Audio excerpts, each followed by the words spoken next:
Welcome friends to my channel relish food. এসে পড়েছি আবার, আশা করি সবাই ভালোই আছেন। আজকে আমি একটা লেমন কোরিয়ান্ডার প্রনস দেখাবো। চিংড়ি মাছটাকে একটু অন্যরকম করে করা। তাহলে চলুন দেখি কিভাবে করছি।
একটুখানি রইল, ব্যাস।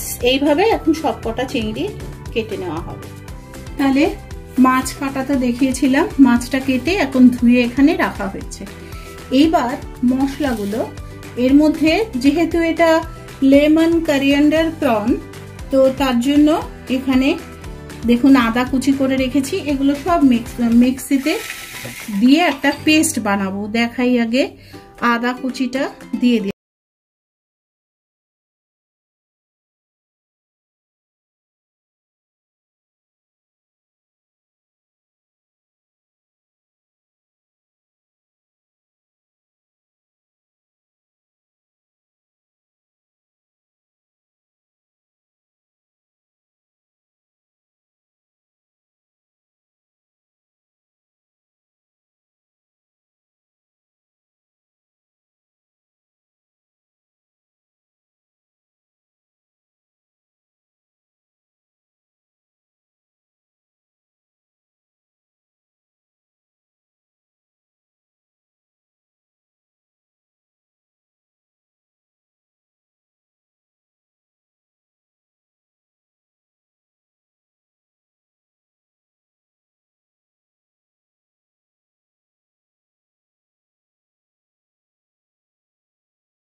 মেখে নেব।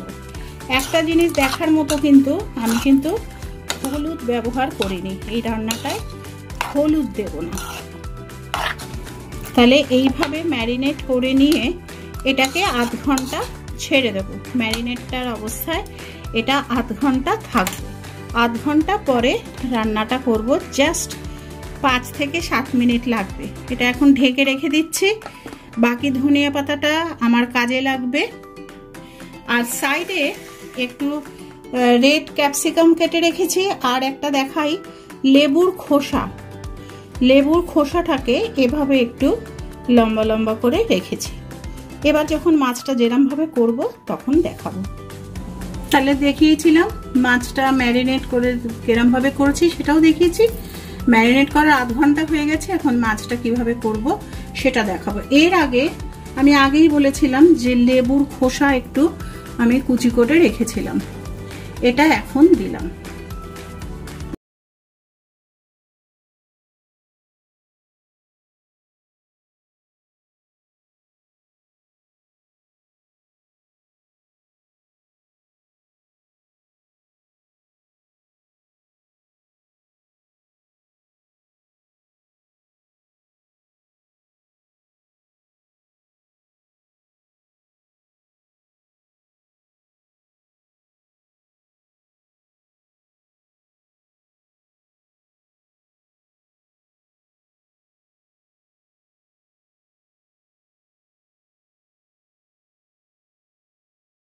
ক্যাপসিকামটা যাতে লাল রংটা না ছাড়ে তার জন্য এর মধ্যে একটু খাবার সোডা দিয়ে দিলাম। খাবার সোডা দিলে রান্না ভেজিটেবলের রংটা স্টেপ থেকে যাবে, এটা নষ্ট হবে না। ভাজার পরে একটা অন্যরকম কালার নিয়ে নেয় না, সেটা হবে না। অল্প একটু নুন দেব।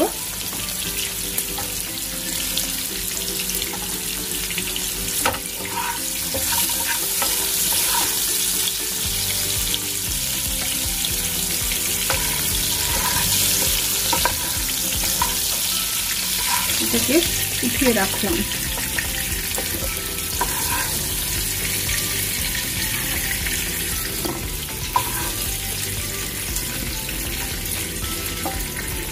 ব্যাস, ক্যাপসিকামটা ভেজে উঠিয়ে রাখলাম।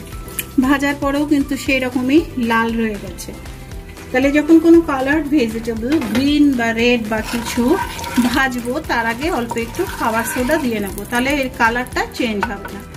এবার আমি যে মাছটা ম্যারিনেট করে রেখেছিলাম আর জাস্ট এখন হচ্ছে লেবুর খোসা কাটাটা দিয়েছি, এটা আমি কড়াইতে দিয়ে দিলাম।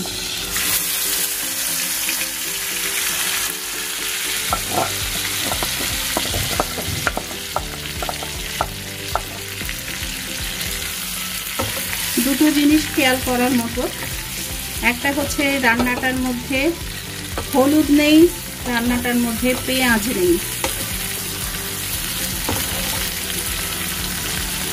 এবার এটাকে কিছুক্ষণ ভাজবো। দেখতে পাচ্ছেন মাছটা ভাজা হচ্ছে। মশলাটা ভাজা হলে তখন আমি মাছে জল দেব। এর মধ্যে এখন রান্নার মেন নুনটা অ্যাড করলাম।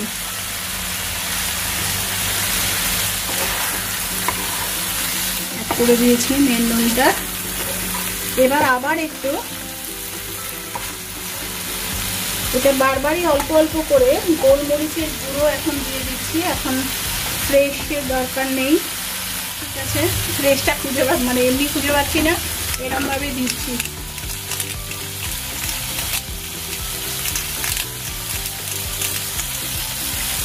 এবার জল দিয়ে দেবো। জল দিয়ে দিলাম।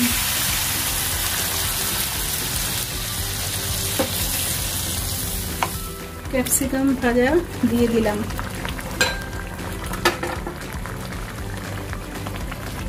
এবার এটাকে একটু সিমে করে 5 মিনিট ফোটাবো। 5 মিনিট এটা হবে, তারপরে দেখাচ্ছি কি করব। তাহলে এখন 5-7 মিনিট হয়েছে, আমি ঢাকাটা খুললাম। এবার এর মধ্যে কর্নস্টার্চ,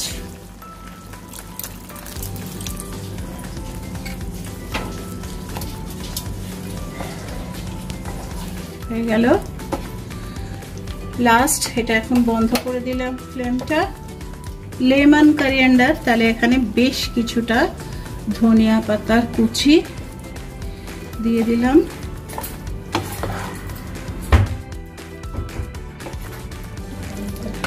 আর আবার একটু লাস্ট বারের মতো ক্রাশ করে দিচ্ছি গোলমরিচের গুঁড়ো।